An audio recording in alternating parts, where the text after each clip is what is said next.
तो धीरज जी, आज का हमारा सबसे पहला क्वेश्चन आपसे यही है कि जहाँ एक तरफ कुछ वर्षों पहले भारत में हर जगह जैनों की पॉपुलेशन थी, देरासर थे, तो फिर आज के इतने स्टीप फॉल का क्या कारण, और इसकी वजह से हम किन दिक्कतों का सामना कर रहे हैं और आगे जाके हमें करना पड़ सकता है।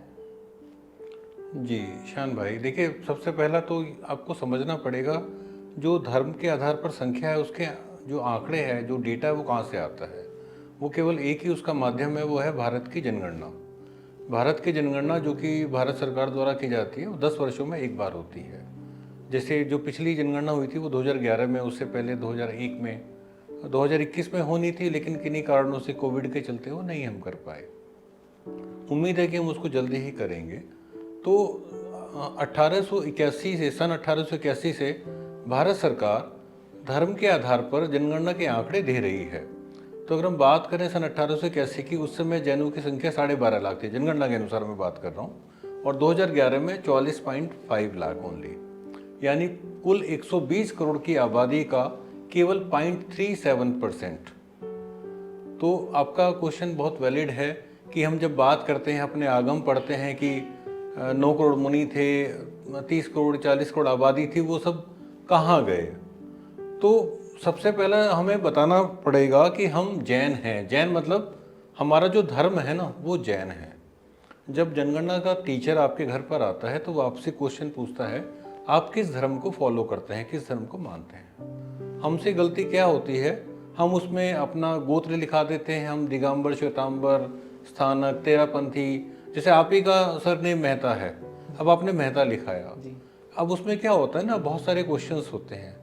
तो वो कई बार उसको तो नहीं पता ना टीचर को कि मेहता भी जैन होते हैं, तो या शाह जैन होते हैं। तो वो कई बार क्या होता है कि वो बाय डिफॉल्ट हिंदू में चला जाता है या दूसरे कोड में चला जाता है। तो हमें धर्म का जो क्वेश्चन है उसको अपने सामने भरना चाहिए और तभी उसके बाद हमें अपने साइन करने चाहिए। तो पहला तो ये बहुत इंपॉर्टेंट है कि हमारे नंबर्स कम क्यों आ रहे हैं। मेरा पर्सनली ऐसा मानना है कि हमारे नंबर शायद ज़्यादा हैं, और अगर हम सही तरह से अपना सरकारी आंकड़ों में नाम, अपनी चीज़ें बताएं तो हमारे आंकड़े बिल्कुल सही आएंगे।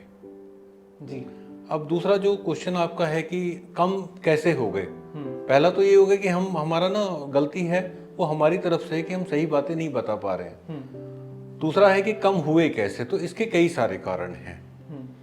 तो सबसे पहला कारण तो मैंने आपको बता दिया। दूसरा कारण है जो पॉपुलेशन बढ़ती है उसका सबसे बड़ा एक कारण होता है कि फर्टिलिटी, हमारा जो हम लोग अगली जनरेशन को ला रहे हैं, हम लोग पैदा कर रहे हैं, वो कितना है। तो इंटरनेशनल जो रेट होता है रिप्लेसमेंट रेट, वो 2.1 है। मतलब एक कपल मिनिमम 2 बच्चों को जन्म देगा, तभी वो 2 कपल बनेंगे आगे जाके जी। लेकिन जैनों का जो फर्टिलिटी रेट है वो पूरी दुनिया में सबसे कम है जी। जो कि सिर्फ 1.1 रह चुका है। यानी 3 पीढ़ियों के बाद हमारी जनरेशन, मतलब जो एक कपल है उसका 3 पीढ़ियों के बाद नामो निशान नहीं रहेगा, क्योंकि वो मिलके भी ना एक कपल प्रोड्यूस नहीं कर पा रहे हैं। और उसमें से भी क्या होता है कि कुछ बच्चियां लेट मैरिज करती हैं, कुछ किन्हीं कारणों से दूसरे धर्म में चली जाती हैं, कुछ मोक्ष के मार्ग पे चलती हैं। तो मतलब ऑलरेडी एक तो हमारा फर्टिलिटी रेट लोएस्ट है, ऊपर से हमारा जो बेस है ना वही कम हो रहा है। तो अब बताइए हमारे पास इसका सॉल्यूशन क्या है फिर।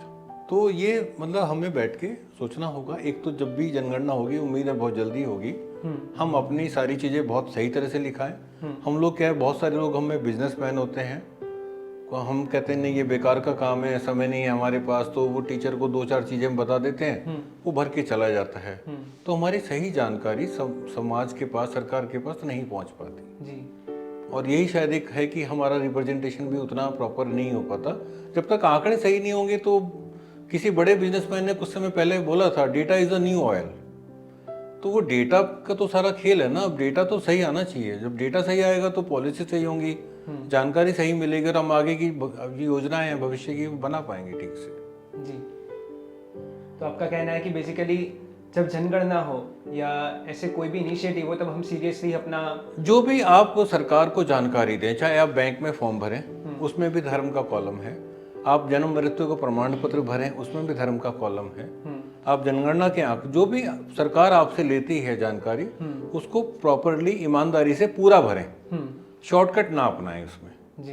तो उससे हमारे समाज की सही जानकारी हमें मिल पाएगी जी और हम एक सही स्थिति का आकलन करके भविष्य की योजनाएं बना पाएंगे। जी सबसे पहला स्टेप ये है। जी दूसरा फिर जो है कि वो कम होने के जो मेन कारण है, जिसमें एक बड़ा कारण मैंने बताया, वो एक है। हम्म और फिर कुछ कारण से दूसरे धर्मों में हम उधर डाइवर्ट हो रहे हैं, कुछ हमारे बच्चे बाहर चले जाते हैं। तो मैं भारत क्षेत्र की बात कर रहा हूँ, भारत क्षेत्र की।